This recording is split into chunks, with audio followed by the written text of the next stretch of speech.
Hello and welcome to Elseworlds, a DC fan podcast, part of Logjam Media. My name is Jordan, and with me, as always, is Chris. How are you today, Chris? I'm doing good. Wednesday's a day off, so that meant school all day. So, you know, I got some Arkham Origins in though, so that was kind of fun. That's good. Yeah. Um, I haven't really been doing anything DC related, I guess, but um, I did a little bit though. I've been watching, getting back into my Arrowverse watch here, and have completed Legends of Tomorrow. So we are done with that. So that's our Arrowverse update. We're going to have a little chat here about season 7 of Legends of Tomorrow. So if you haven't seen it, then I guess turn away. But the next episode that you're going to see released on here is part of our villain themed month, where we will make our tier list of the Arrowverse villains, and we will rank them accordingly. But I guess let's start with this Arrowverse update here. Yeah, I finished Legends of Tomorrow season 7, which completes the whole show now. Um, I enjoyed season 7 more than season 6, I believe. And there were one big reason why. No John Constantine at all in season 7. But they still had to force his darn house into it, which I get is probably saving money and budget and stuff, but God, I got tired of Constantine's house and the fact that they were never on like the Wave Rider this season. That was a huge downside for me. Um, you know what else I miss really is, and this goes Arrowverse wide here at this point. I miss the opening. Like, my name is Barry Allen, or Yeah. the Arrowverse Legends used to do that too. I don't Um, miss the opening as much. I used to make fun of it as my name is Barry Allen, and I see the same thing every week. but he would change it every season, He would. and I He would. liked that. And So he would I say like the when same thing every 24 weeks. Legends would do it, and that's kind of like the first time in season 1 they did it. I don't think they did it in season Hmm. 2, but in season 1 they did it, and they would poke fun at it. Like I think Mix was a little humorous over the intro. So it is interesting that I do miss that, and I also didn't like how many times they just changed the intro of this show. Um, like different songs, different style of intro, sometimes in the same season. There So are I a wasn't a couple of big them I fan of that. really liked though. So like I kind of liked it. I think the show is about reinventing themselves constantly, especially with the characters coming in and out. So I think it fit with the show. I don't think it would have worked for an Arrow or a Flash. Yeah, I don't know. I think it lacked identity in that regard. Then. I would Like, actually argue that it added identity. They kind of updated it for the seasons, and but something like season 7 had like 3 or 4 different ones.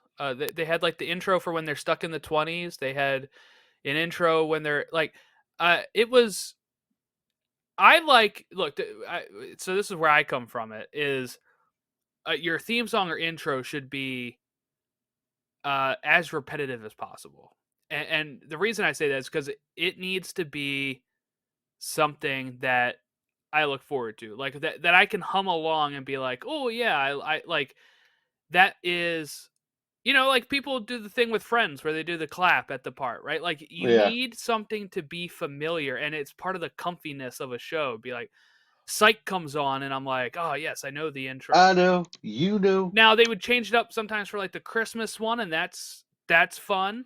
But like when you're changing it every year, I had a hard time being like, oh, I like the intro.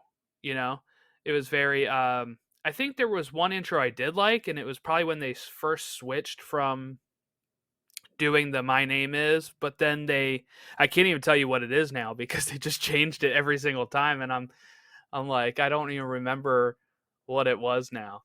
But Yeah, that's probably like a downside, I will say, for this show overall. I get what you're saying, like it adds identity because they keep changing it, but so that is the thing I I think find it endearing. You find it annoying.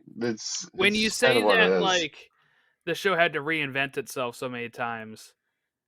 Uh I put that as a negative on Legends of Tomorrow. I know some people will probably put that as a positive. I Um think it's a positive. I never got bored with the show.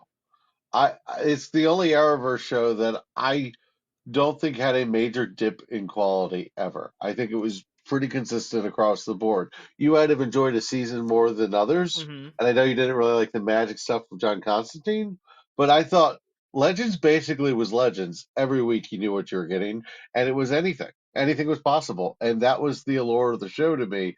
I look forward to it because it wasn't predictable, and they always kept me on my toes, and it was fun, And the characters are the characters, and it was a show about characters, and it was so. I thought it was written in such a unique way for what we got with the Arrowverse that I am totally a fanboy and an apologist for the show.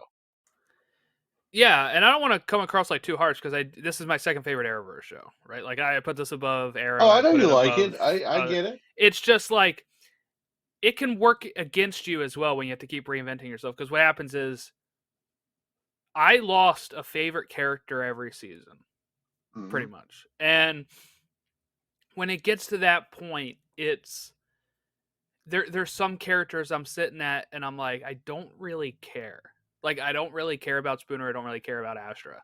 Right? Like those characters did not move me the way that like Ray or Stein and Jax, like I those agree. characters were the core of the show. So this season did revisit some of that, right? Like the 100th Yeah, episode revisits that, and that's great. But then sometimes new characters really work. One of my favorites is Nate, and he was an addition in season 2. One of my favorites is Zari, who was an addition in like 3. Right. One of my yeah. favorites is Gideon in this season, and she's a human for the first time. You know what I'm saying? So like it can work in its favor, and sometimes it's a detriment to the show. But I think season 7 was a step up from 6. And I think if I'm looking back at the weakest season of this show, it's for me still season 4 when they are half like when Nate is separated from everybody in the Time Bureau and they're like not on the Wave Rider as much. Like season 4 for me is probably like the season I would rank last. I get it. I honestly liked each season pretty much the same, other than season one. I thought season one started rocky and got good as they got to the end of the Vandals Savage story. But I really liked season two. In the middle of season two, I thought they got great. I think there was ups and downs, but I don't think there's a season that's much different than any of the others. I think season three is my favorite.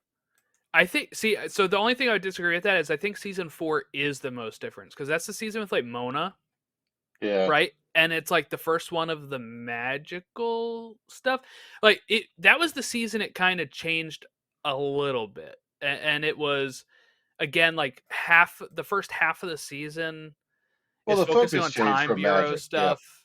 You know what I'm saying? Like it was a very um season 4 very odd. I felt like season 5 was a big return to form. Hmm.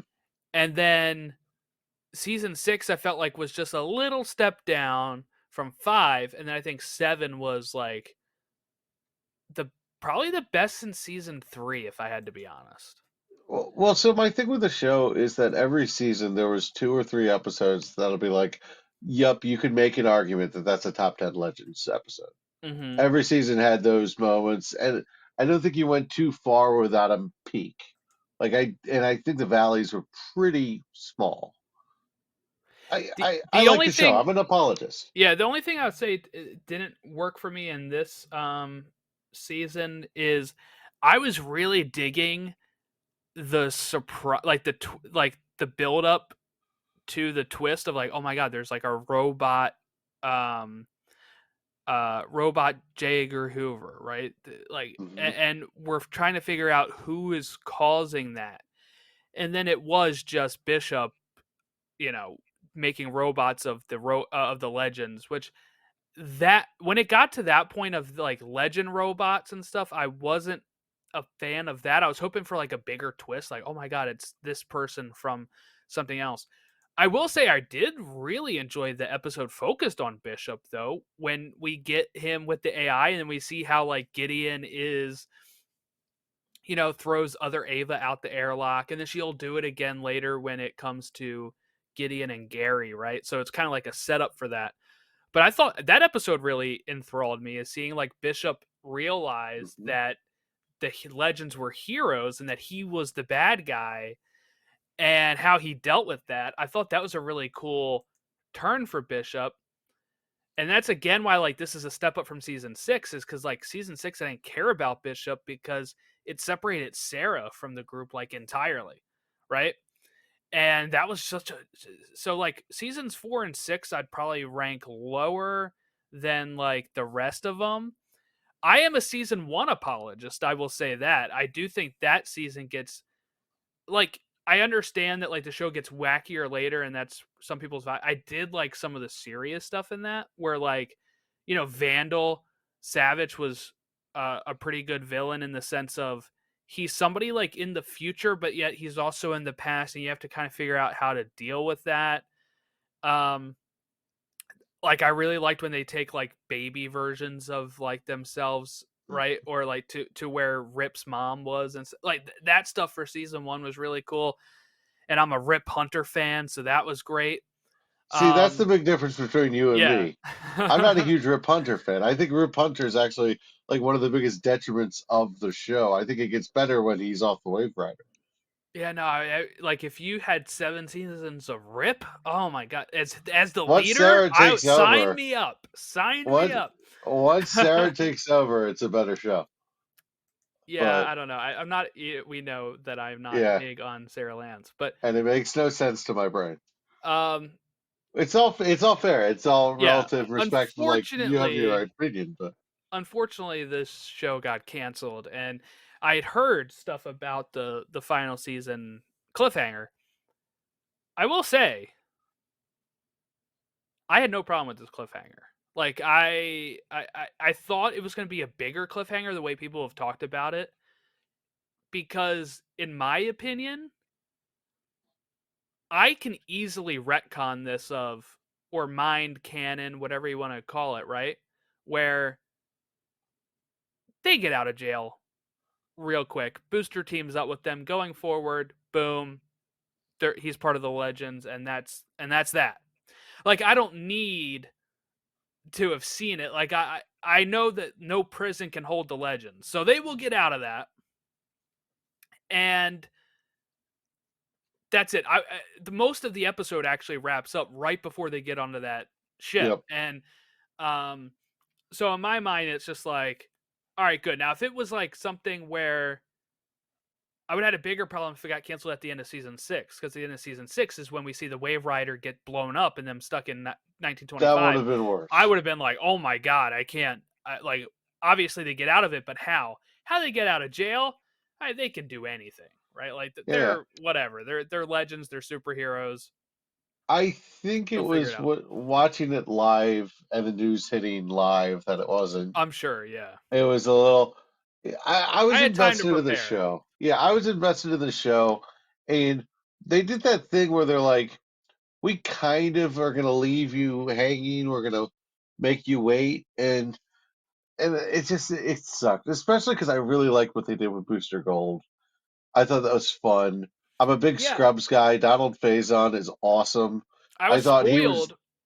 I was spoiled, obviously, that Donald Faison is a booster in this, but I had no clue how they used him in this. So like getting right. that reveal that he was one of like the keepers of the fixed point, I thought was really cool. And you know, him doing that golf scene was really Yeah, cool and and very then him booster. realizing that they sent him here because it's really a punishment. Yeah, it's like a It's pointless fixed it's a point. Nobody would want to go change it. Yeah. right. So that was great. It was perfectly Booster. It was well written. The energy of the character was completely spot on, and I was disappointed because I thought, Booster of the Legends, that just makes a lot of sense. Booster and Rip Hunter, no strangers to each other. So it seemed like a perfect fit. I have a problem with teasing me with that and then letting it go. I agree the cliffhanger isn't that huge of a cliffhanger. I think it's the fact that it came out of a cliffhanger, and we watched Supergirl have a season finale where that show fell off the damn rail. We saw, I think Batwoman was continuing at this point for another season. Um, I think it- Batwoman got wrapped up in this same season. okay, but I feel like they knew it was over and they had an ending. I have not Correct me if finished I'm it, wrong. so I don't know. I will finish it, but I'm on the final season. I haven't finished it, But so I don't know. But we had just watched Oliver get his send off, and to Yeah, me, the root of the Arrowverse, the core shows, were Supergirl, Flash, Arrow, and Legends of Tomorrow, in whatever order you care. I will And say though, I do put some of this on the writers of this show. well, they had the second to last episode could have been a season It could have. series It was finale, very, very fitting. and And even this they one could went have for been a. gold, All they going had to for do more. is just not have them get in jail, and you have a good finale. You know what I'm saying? So like, I understand the thought process showrunners go through is I want to leave the executives wanting more, so that way they renew us. But they don't care. This was a whole new regime coming Yep. into CW. They don't care. They're cutting they're cutting everything. And you were the little show that could. You weren't like Superman and Lois famous. So Right. it does This suck. show has a really rabid fan base. It's a small one, but Yes, vocal. it's a very vocal, very. And the people who enjoy this show are kind of twofold. They're kind of people who found the show by accident, or they're hardcore DC fans who like that it gives them a different flavor. That's kind of where we're at. But like, dude, people who you know probably found the show by accident. Like, it was like, what's this DC show? DC Legends Tomorrow? Okay, I'll try it out. And they probably came on to like season 2 or 3, and they're like, okay, come on. I, it was just there, and this show never had a big budget. The only regret that I have for this show outside of the finale is they never did Wally West right. They teased me with, "Hey, we're gonna put Wally West on the Legends," and then it was like, "Are you? Are you gonna stick Well, to that for one week?" I think they realized that maybe it wasn't a fit or something, and they It's the budget of having the speedster on when they could only do the power so much in the episodes. that or like maybe the chemistry with the cast wasn't there, or it was something they wanted to try out, and then they were like, we can actually do it without him. Because one of the things is right, like I even forget sometimes Nate has steel powers because they barely use them. Yeah, And, at some point, this does become not a superhero show. This at some point just becomes a group of people who go through time and face magic, right? Like a science fiction show, almost it's more kind of like a Orville, Star Trek, stuff like that instead of superheroes because like yeah, Sarah gets some powers, but it's just invulnerability, which is easy for them to uh, kind of portray. The rest of them don't, right? uh, It's magic stuff, and like it's got a bit of a Rick and Morty vibe to it, where it's yeah, kind it of does a serious bit, and yeah. kind of not serious, and the fans of it like really care about it, but like nobody else cares about it.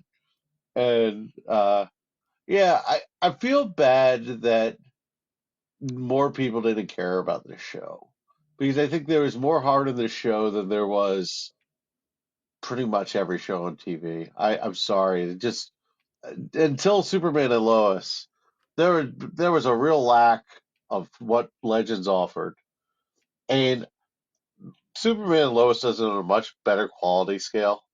Like that's like movie production TV show, but writing characters with heart that you're invested in, that the story progresses in a way that's mature and emotionally reasoned, but still kind of like comic booky and silly.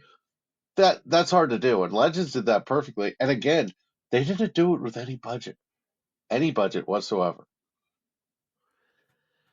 So some of my favorite episodes of the season, I liked the 100th episode. I did also like the Fixed Point. That was one I really enjoyed because it is this over and over again type of thing, and it's like this fun bar outside of time that's watching the events. Like that's all a lot of fun. That was fun.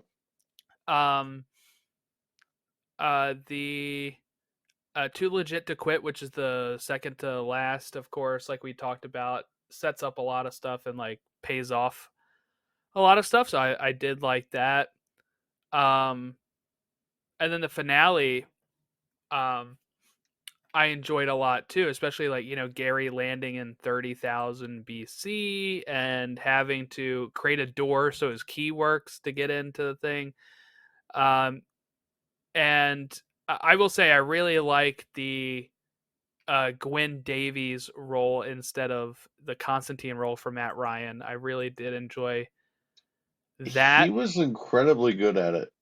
He Hmm. kind of fell into Matt Ryan. He finally fell into John Constantine because he did it for the NBC show, and he got carried Yeah. over, and he ended up voicing Constantine animated. So that was such a natural role. At this point, he doesn't even have to try. Matt Ryan is basically just Constantine.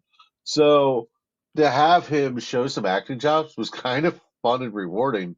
And his character, I cannot believe how much story they put into that. That was not a throwaway character. Yeah, he's The creator of emotion, time travel. He has all of this stuff going on with his past and yeah, a lot of good stuff. I loved it. I thought it was incredible. I loved it. I thought it was fun, and it was emotional. I loved everything about that character. I think that my favorite episode was the 100th episode, though, because it gave you everything you could have asked for. Like, The you only know, downside I have with that is that it is an episode focused on Astra and Spooner. Not to like harp on that, but like I wish that we would have seen more of. I knew the characters came back in this episode, but it's mostly going through Gideon's memories, and we got to see different points of time in it and stuff. But since Spooner and Astra don't know those characters, it didn't hit certain ways for me, the way it would if it was two other characters. But I mean, I get what they were going for. It's a way to have every character in it, pretty much. I really enjoyed the second to last episode of the series. I Yes, thought that was a great fantastic. montage, like at the end, right? Like it It was. felt like the end, and I was ready to say, 'cause I was ready to say goodbye right there. I was like, just say goodbye. It it All was right, good. so let me rank the legends. Are you ready? We're gonna rank them. Oh Called God, season 7 main cast. We are ranking these. Okay. Number 1, of course, Nate Haywood. Number 2, this might be where we get controversial right here. I don't know. Zari. Okay. Uh Preferably the one that's in the totem. sorry, what? Our original Zari. Yeah. Um Zari Tomaz, not Tarazi, because Tarazi is the Bayrod sister. Okay. Let's go with. I'm gonna do it. I gotta go with Gary. Gary's gotta be number 3. Get out of town! You Gary put Green, Gary baby. Green. Oh no, no, no! Actually, let me adjust it. It is Bayrod, then Gary. Okay. You're putting So Bayron ahead of Sarah. Are you kidding me? I love Bayrod. Yeah, I love him and like Nate's What did Bayron do? bromance and stuff. What did Bayron do? Bayron is high all the time as one episode of character development of the whole show. No, he has more than that. He is a great character. Um God, Gideon. I'm gonna go Gideon. I I like like Gideon. that she's part of the actual legends now, and her relationship with Gary was a lot of fun. It was something. Uh, I have Ava Sharp next. Ava Sharp before Sarah. Yes, I am Team Ava over And I Sarah. have Ava higher than this too, so I'm not criticizing. It's just like, geez, Sarah's my Then number one. then I have Sarah. Then I have Gwen. Then I have Astra, and then I have Spooner. Okay, I think I have Spooner ahead of Astra, but they're both at the bottom. Yeah, I feel like I at that I point did they like were. Spooner at the end, but she had to grow on me, and she didn't have that much time to grow. Yeah, it took a bit. Like I hate when they did the same thing with Zari originally too. When they introduce a character that then they just all they want to do is leave the legends for the first few episodes they're there. It's the same thing Spooner had to go through and at the beginning of season 6, and I'm like, we get it. But let's get to the point where they fall in love with you guys and are part of the team, please, because Yeah, yeah. it's a repeated storyline quite a few times in the show. But yeah, so that's my legends ranking.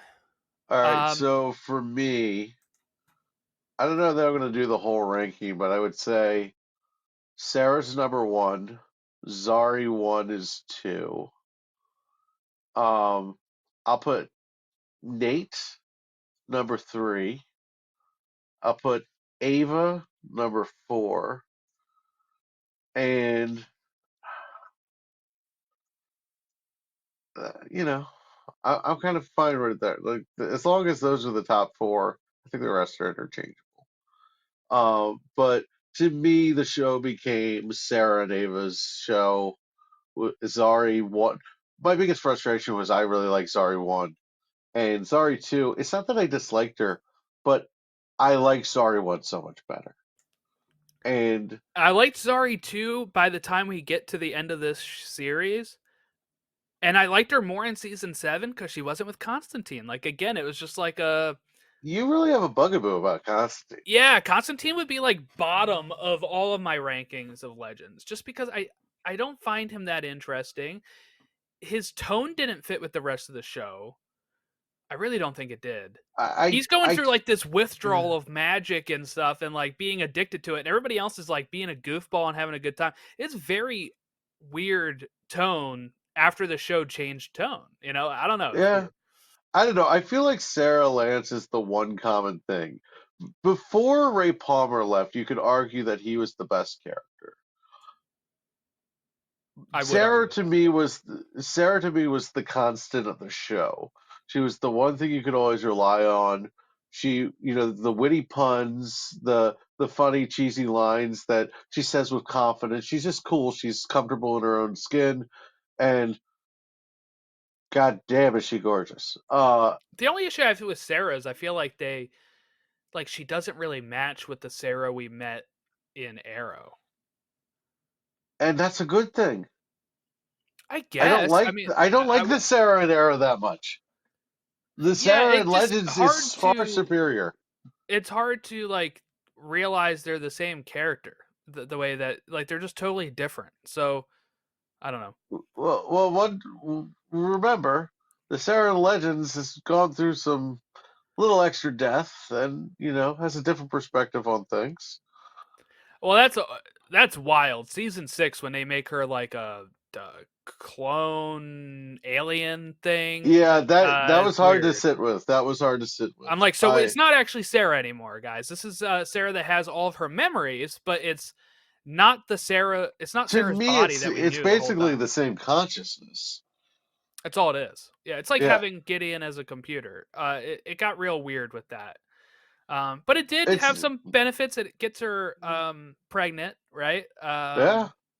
At the finale. And I Yep. wanted to see her and Ava be parents. That'd be cool. Yeah, but we did get to see the Little baby in So would that the be a previous episode. clone? Would that be a clone baby, or would that be an alien clone Yeah, baby? because she's Ava's a clone, right? Right. So they're It's weird. so Sarah's technically an alien clone, Mm-hmm. Yeah, she's a different but species because she can just get right, pregnant from. right. Yeah, who knows? So that did get weird, but that's also why I love the show because it got weird. I mean, Mick Rory gave how many babies out of his nose? Yeah, a lot. That Too that many to was count. awesome. Um, that was awesome. And then I love.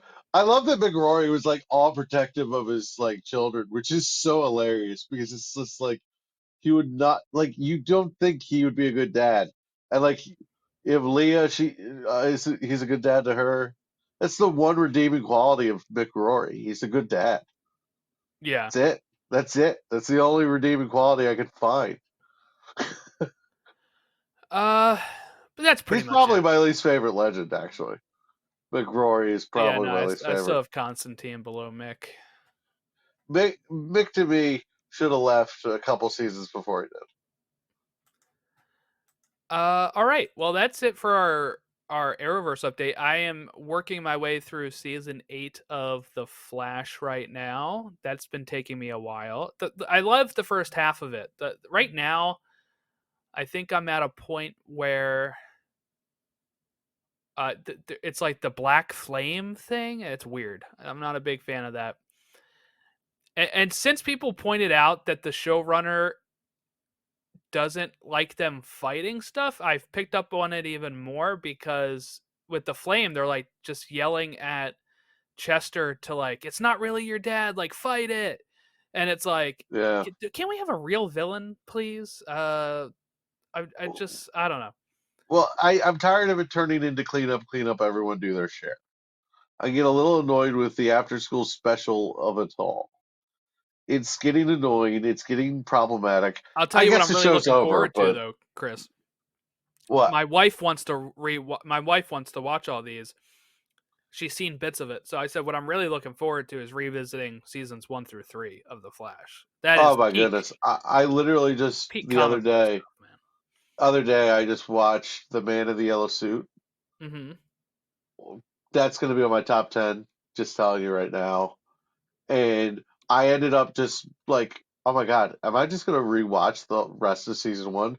Yeah, I did. Season 1 is perfect. It really is. I It's really love so it. good. It's addicting television. The characters make sense. Nobody's stupid just because they need them to be stupid. Mhm. It's really good television. Season three honestly might be my favorite. Am I allowed to say that? Yeah, you can. My favorites are I think I've always said with Flash it goes 1 2 3.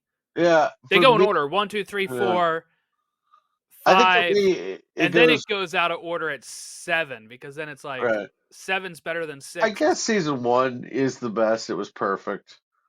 But season one and three are very close to me, and then season two is really close to. Yeah, it's The just, first 3 are like its own unique vibe that feels very different than the rest of the Arrowverse, and I and it didn't really try to be part of the Arrowverse. It was like they it have had little its tie-ins, nucleus. but not like Yeah, yeah, it, you know what it was a yeah. really good episode? Uh, Green Arrow versus Flash, and that was a really good one because it was a crossover, but it didn't feel like Arrow took over the show,